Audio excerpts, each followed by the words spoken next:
Fala, galerinha guerreira, tudo bem com vocês? Eu estou aqui hoje para cumprir uma promessa que eu fiz lá no canal, atendendo a vários pedidos para gravar aulas sobre as vanguardas europeias. É um assunto que tem sido muito cobrado nos últimos vestibulares, especialmente no Enem. Então, hoje nós vamos iniciar uma série de videoaulas. Serão 6 videoaulas no total, falando sobre as principais vanguardas europeias. Isso também estará disponível lá na nossa plataforma, na parte gratuita da nossa plataforma, junto com exercícios, com os slides que eu uso aqui, material em PDF, links, enfim. Um trabalho bem legal para você se preparar muito bem para as questões envolvendo as vanguardas europeias. Serão 6 videoaulas, uma por semana, cada uma delas falando sobre uma das principais vanguardas europeias. O impressionismo, o cubismo, futurismo, dadaísmo, expressionismo e surrealismo. Será nessa ordem. Vamos começar então falando sobre o que são vanguardas artísticas europeias. Europeias está fácil, porque surgiram na Europa. Mas vanguarda, o que é vanguarda? Certamente você já ouviu essa palavra, vanguarda. Cinema de vanguarda, música de vanguarda, é uma palavra até relativamente comum no nosso cotidiano. Vanguarda significa algo que vem à frente do seu tempo, que antecipa uma tendência futura. Então, quando nós falamos em vanguardas artísticas europeias, nós estamos falando daqueles movimentos que aconteceram na Europa no final do século XIX, início do século XX, especialmente nas artes plásticas, nas artes visuais, que, de uma forma ou de outra, anteciparam a modernidade e acabaram influenciando também outras formas de arte. A gente vai tentar mostrar aqui também como que essas vanguardas acabaram influenciando textos literários do início do século XX, do modernismo ali, certinho?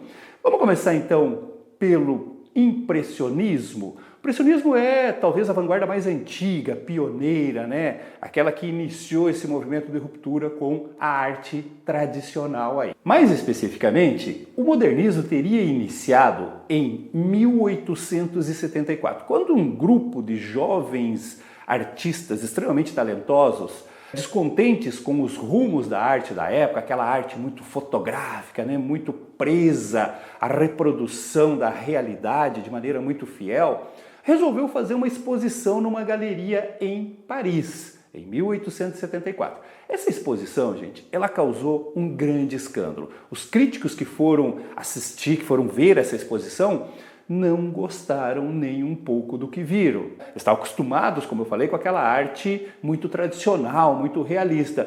E essa arte impressionista, essa coisa que tentar pintar, reproduzir a impressão causada por uma paisagem, não os agradou nem um pouco. E havia, entre esses quadros expostos, um do Claude Monet, que é um dos principais artistas aí, que tinha o nome de Impressão ao Nascer do Dia. Mais ou menos isso na tradução livre aí. É esse quadro que vocês estão vendo aqui, ó.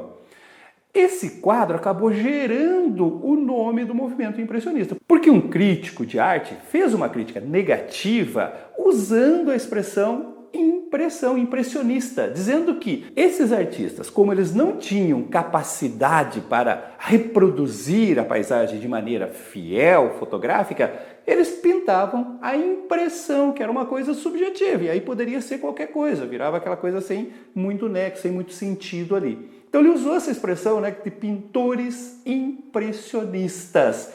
E os pintores, esses jovens pintores, gostaram da palavra, e passaram eles mesmos a se considerar, então, pintores impressionistas, e o movimento pegou o nome de impressionismo. Quais são as principais características da pintura impressionista? Primeiro, nós temos uma ruptura com a arte realista. Entenda a arte realista, aquela arte que procura reproduzir a realidade da maneira mais fiel possível. Eles diziam que para isso já havia a máquina fotográfica, na época já existia a fotografia. Então eles não queriam mais essa pintura fotográfica, fiel, uma reprodução fiel da realidade. E aí eles se propuseram então a pintar a impressão causada por uma paisagem, especialmente nos seus efeitos de cor e luminosidade. Observe, gente, que os impressionistas, eles não criam suas pinturas da livre imaginação. Eles partem de um modelo, de uma paisagem, até um modelo vivo e tal, mas a ideia deles não é reproduzir aquela paisagem de maneira fiel, e sim reproduzir a impressão que aquela paisagem causa neles, principalmente a partir dos efeitos de cor e luz. Por isso, eles usavam sempre a pintura ao ar livre, o cenário ao ar livre. Eles não gostavam do estúdio, quer dizer que o estúdio não conseguia reproduzir a realidade de cores, de luz que a paisagem ao ar livre possui. Então eles eram capazes, por exemplo, de pintar a mesma paisagem várias vezes, em diferentes períodos do dia, para mostrar exatamente essas mudanças de cor, de tonalidade, de luminosidade que ocorria de acordo com o transcorrer do dia. Certamente você já passou por essa impressão, sabe aquela impressão que causa um belo entardecer, né? Um amanhecer, o nascer do dia, aquela luminosidade no horizonte. Essa era a ideia deles, traduzir isso em cores. Para isso, eles usavam cores puras em pinceladas rápidas, também sem se preocupar muito com os contornos definitivos que eram próprios da arte realista. E aí nós temos paisagens que tentam então traduzir esse efeito de luminosidade, essa impressão causada pela luminosidade, pelas cores de uma paisagem.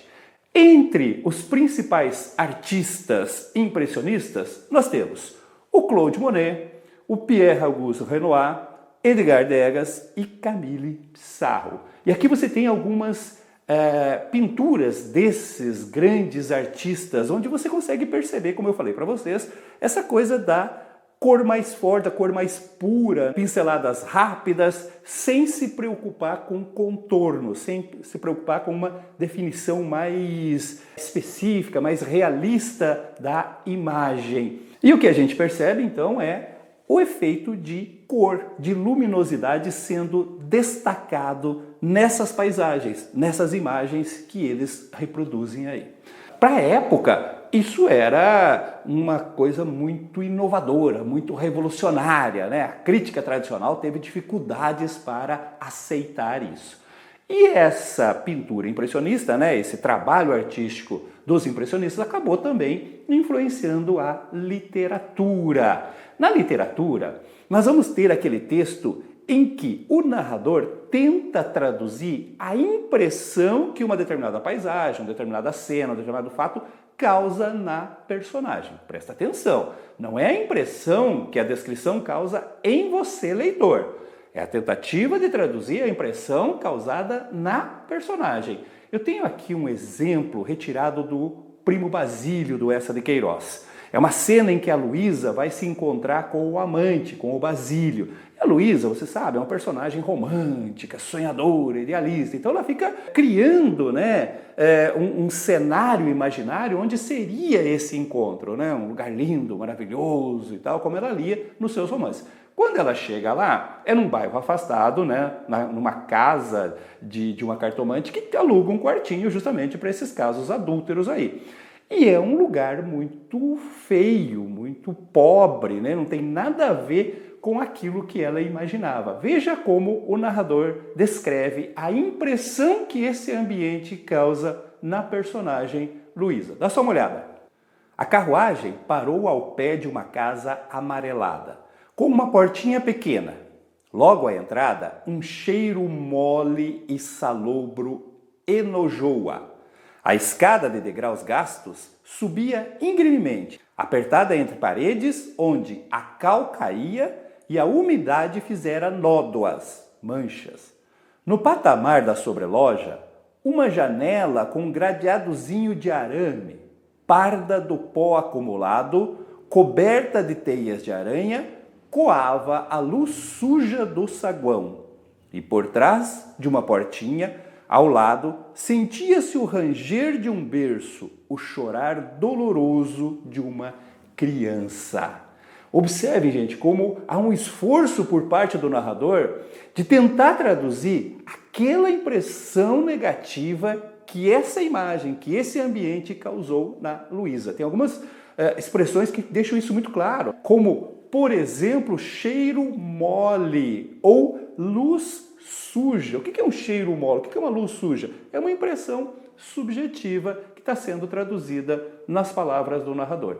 Esse é um exemplo de impressionismo. Uma outra obra que usa muito o impressionismo é o Ateneu, do Raul Pompeia, né? A título de exemplo aqui. E falando em exemplo, gente, para aprofundar isso, você deve agora fazer exercícios. E onde você encontra exercícios? Lá na nossa plataforma. Na parte gratuita da nossa plataforma, vestibuler.com.br, clica aqui ao lado, você vai ter acesso direto lá. Você tem essa mesma aula sobre o impressionismo e você tem dezenas de exercícios para você fazer. Daquele jeito que você já está acostumado. Você responde a questão, envia a resposta e já recebe automaticamente um modelo de resposta ou o gabarito oficial, se for de múltipla escolha. Junto ali também você tem um link sobre um vídeo da internet falando sobre os pintores impressionistas. É imperdível, você pode se aprofundar muito usando a nossa plataforma lá. Certinho? E eu aguardo você na próxima aula sobre as vanguardas.